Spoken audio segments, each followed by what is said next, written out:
Ethers में समावयवता। Ethers में समावयवता, बेटा समझ लीजिए कि समावयवता क्या है। समावयवता के बारे में जान लीजिए सबसे पहले। वे यौगिक जिनके अणुसूत्र समान परंतु संरचनाएं अलग अलग होती हैं, भिन्न भिन्न होती हैं, यौगिक समावयवी और परघटना समावयवता कहते हैं। मुख्य रूप से अगर हम बात करें तो ईथर्स में हम जो 12th में पढ़ेंगे वो दो प्रकार की समावयवता पढ़ेंगे। एक तो ईथर्स में क्रियात्मक समूह समावयवता और दूसरा ईथर्स में मध्यावयवता। ठीक है, मध्यावयवता तो ये देगा ही देगा। रीजन मैंने आपको बताया था, क्योंकि E3 ऑक्सीजन हमेशा श्रृंखला के मध्य पाया जाता है। ईथर जो होता है वो एक मध्यावयवी कंपाउंड है, या कह सकते हो मध्यावयवी यौगिक है। तो मध्यावयवी यौगिक होने के कारण ये मध्यावयवता तो प्रदर्शित करेगा, परंतु क्रियात्मक समूह समावयवता भी प्रदर्शित करेगा। और क्रियात्मक समूह समावयवता ये किसके साथ प्रदर्शित करता है? हमेशा प्रदर्शित करता है किसके साथ? अल्कोहल के साथ। किसके साथ प्रदर्शित करता है? अल्कोहल के साथ। जो ईथर है, ईथर का क्रियात्मक समूह समावयवी है अल्कोहल, और अल्कोहल का क्रियात्मक समूह समावयवी है ईथर। जब भी अगर अल्कोहल में क्रियात्मक समूह समावयवता पूछी जाए तो अल्कोहल हमेशा बदलेंगे किसमें? ईथर में।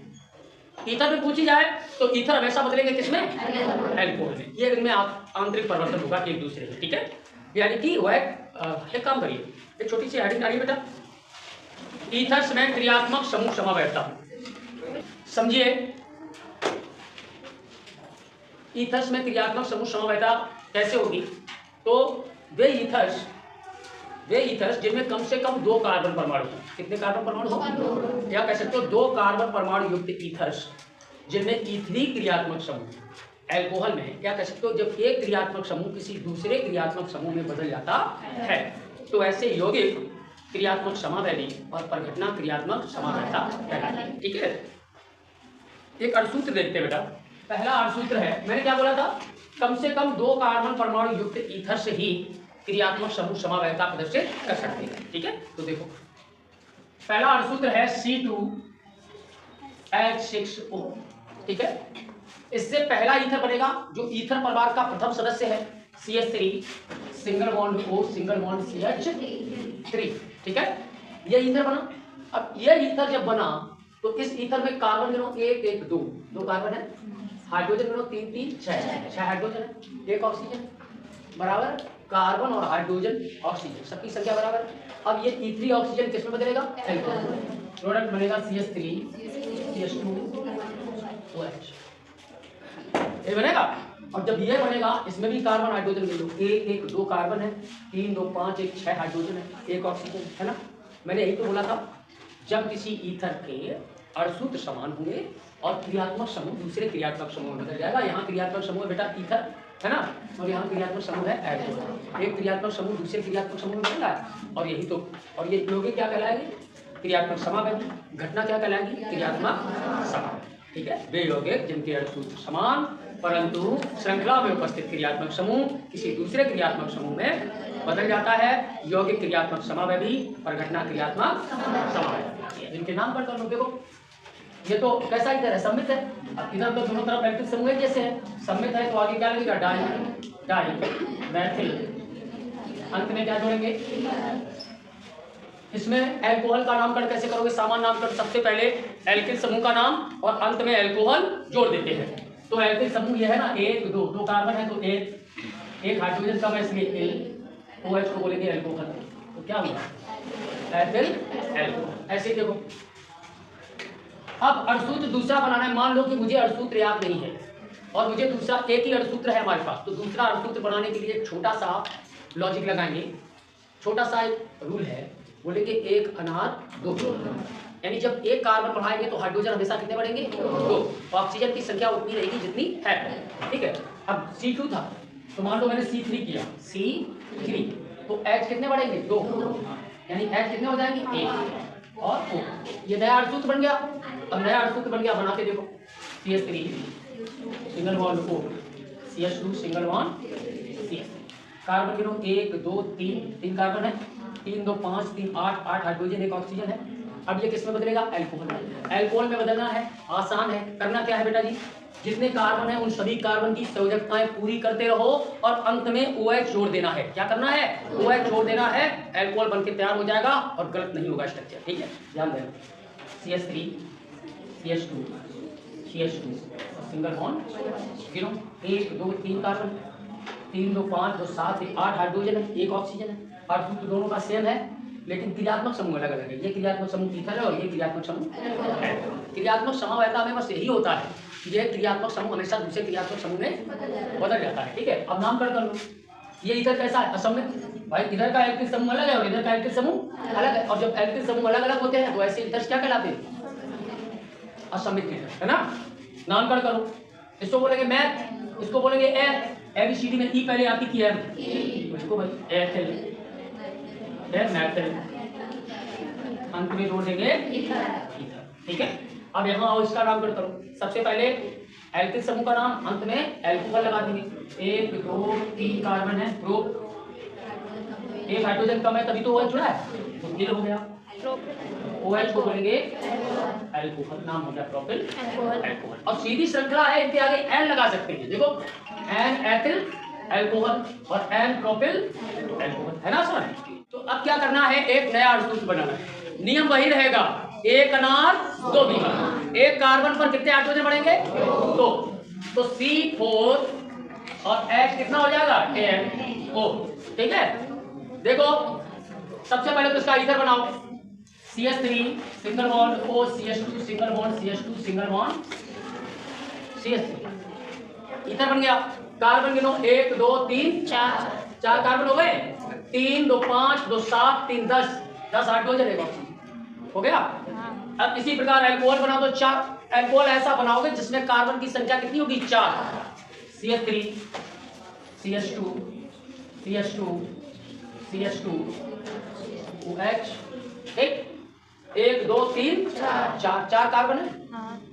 1 और 2 3 3 2 5 5 2 7 7 3 10 हाइड्रोजन है, ठीक। 1 ऑक्सीजन है, बराबर है। ये अल्कोहल है और ये ईथर है, लेकिन कार्बन, हाइड्रोजन और ऑक्सीजन की संख्या सेम है, बराबर है, जो अणुसूत्र को फॉलो कर रही है। ठीक है, अब देखेंगे कि क्रियात्मक समूह यहाँ कौन सा था? ईथर। यहाँ क्रियात्मक समूह कौन है? एल्कोहल। यानी एक क्रियात्मक समूह दूसरे क्रियात्मक समूह में बदल रहा है, मतलब ये क्रियात्मक समावयवी है और घटना क्या कहलाएगी? क्रियात्मक समूह समावयवी। नाम कर लो बेटा। इधर मैथिल है, इधर प्रोपिल है ना। तो ABCD में बताओ एम पहले आती कि पी? एम आती है, तो देखो मैथिल और प्रोपिल, अंत में जोड़ दीजिएगा नाम हुआ बेटा जी मैथिल प्रोपिल ईथर। इसी प्रकार इधर आ जाओ, एल्कोहल। तुम्हें पता है कि जब एल्कोहल पहले कार्बन परमाणु पर जुड़ा हो या श्रृंखला के पहले ही कार्बन परमाणु पर कोई एल्कोहल जुड़ा हो तो उस एल्कोहल को हम बोलते हैं प्राथमिक एल्कोहल। इंग्लिश में बोलते हैं प्राइमरी एल्कोहल, गणित में बोलते हैं 1 डिग्री एल्कोहल। बोलते हैं ना, पता है, पढ़ चुके हैं आप। तो सीधी श्रृंखला है, पहले कार्बन पर OH लगा हुआ है, और जो प्राथमिक श्रृंखलाएं होती हैं उनमें एक प्रीफिक्स लगता है। प्री का मतलब पहले, फिक्स का मतलब लगने वाला। पहले लगता है, कौन लगता है? एन लगता है। क्या लगता है?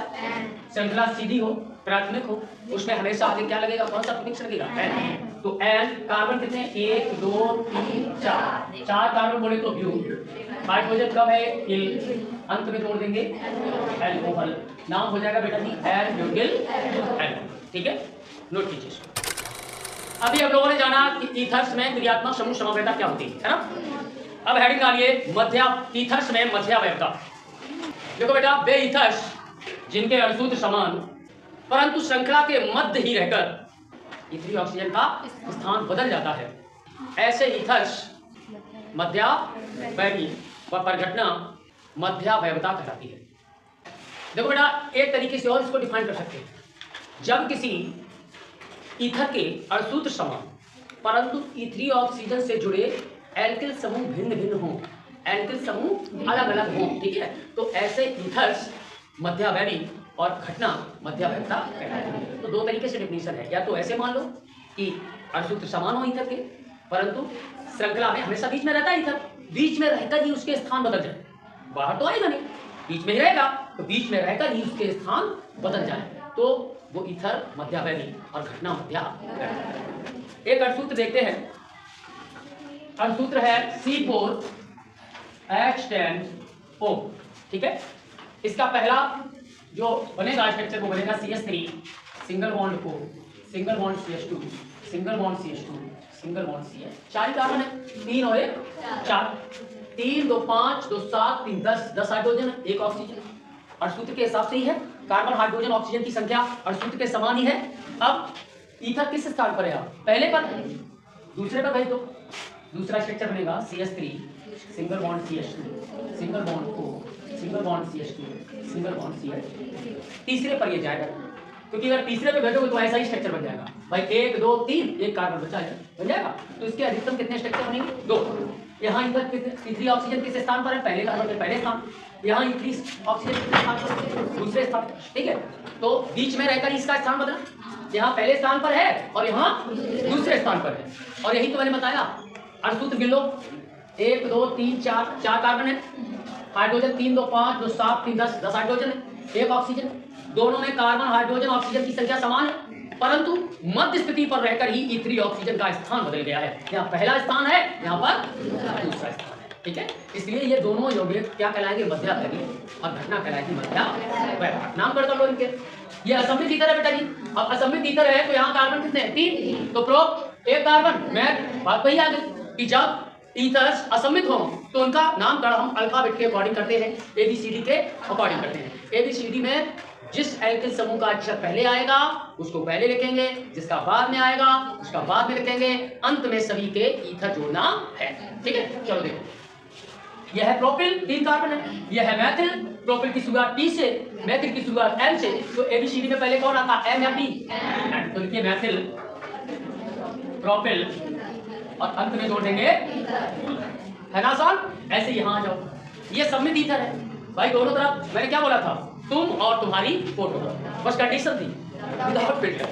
फिल्टर का यूज नहीं होना है। ठीक है, तो यहाँ देखो 2 कार्बन है, 2 कार्बन है, 5 हाइड्रोजन है, 5 हाइड्रोजन है, यानी ईथर कैसा हुआ? सममित। और सममित ईथर में प्रीफिक्स, प्री का मतलब पहले, फिक्स का मतलब लगने वाला, या जिसे बोलते हैं पूर्व लग्न। पहले लगने वाला कौन लगेगा भाई? डाई। लगाइए डाई, डाई एथिल, अंत में जोड़ देंगे, है ना आसान? ऐसे ही देखो बेटा जी, दूसरा अणुसूत्र बनाते हैं। अणुसूत्र ऐसे ही बनेगा, 1 अनार 2 दीमक। ठीक है, 1 कार्बन पर 2 हाइड्रोजन बढ़ेंगे। तो बढ़ा लीजिए बेटा जी, कार्बन कितने हैं? 4, 4 में 1 जुड़ेगा, कितने हो जाएंगे? 5, तो हो जाएगा C5। H कितने थे? 10, इसमें 2 बढ़ेंगे, कितना हो जाएगा? 12, H 12 और O।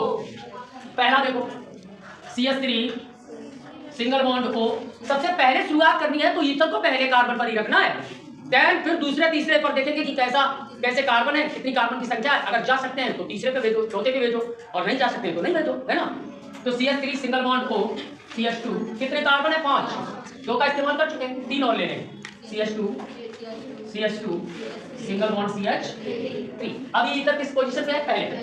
दूसरे पे भेजो, CH3 CH2 single bond O, CH2 single bond CH।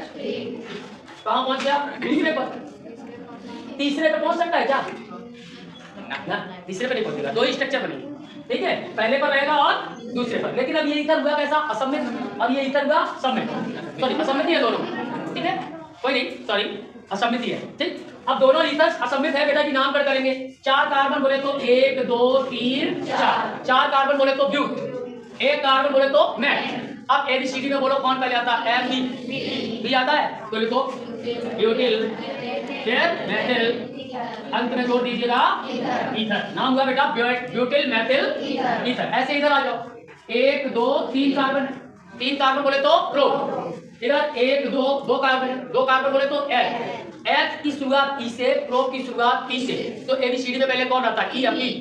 E। तो लिखिए एथिल, प्रोपिल और अंत में जोड़ देंगे ईथर। नाम हुआ एथिल प्रोपिल ईथर। ठीक है, गुड।